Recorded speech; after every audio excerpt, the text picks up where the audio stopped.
আসসালামু আলাইকুম ওয়া রাহমাতুল্লাহি ওয়া বারাকাতুহু। আলহামদুলিল্লাহ, রাসূলি কারীম, আম্মা বাদ।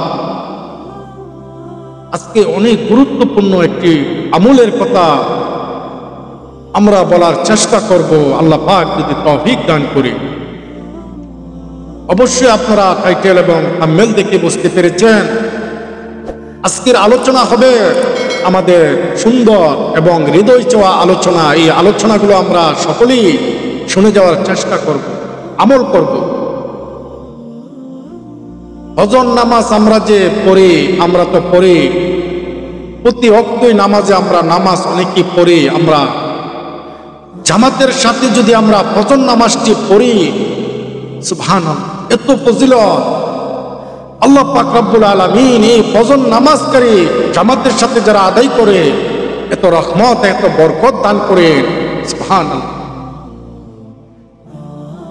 ফজর নামাজ যদি আমরা জামাতে পড়ি, ওই ব্যক্তির জিম্মাদার আল্লাহ পাক রব্বুল আলামিন, স্বয়ং জিম্মাদার। এই ফজর নামাজ যারা জামাতের সঙ্গে আদায় করে, আল্লাহ পাক রব্বুল আলামিন এত বরকত, এত রহমত তার উপরে আল্লাহ পাক রব্বুল আলামিন দেন। সুবহানাল্লাহ। আমরা সকলেই ফজর নামাজ জামাতে পড়ার চেষ্টা করব, আল্লাহ পাক যেন তৌফিক দান করে।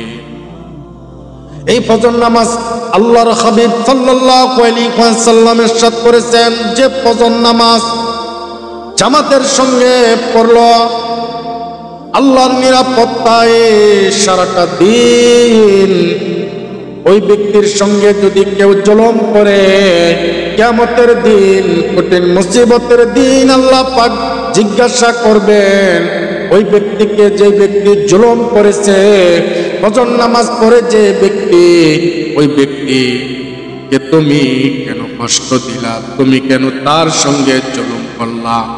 ওই ব্যক্তি তো ফজর নামাজ পড়েছে, আমার জিম্মাদারে রয়েছে, ওই ব্যক্তির সঙ্গে তুমি কেন জুলুম করলা?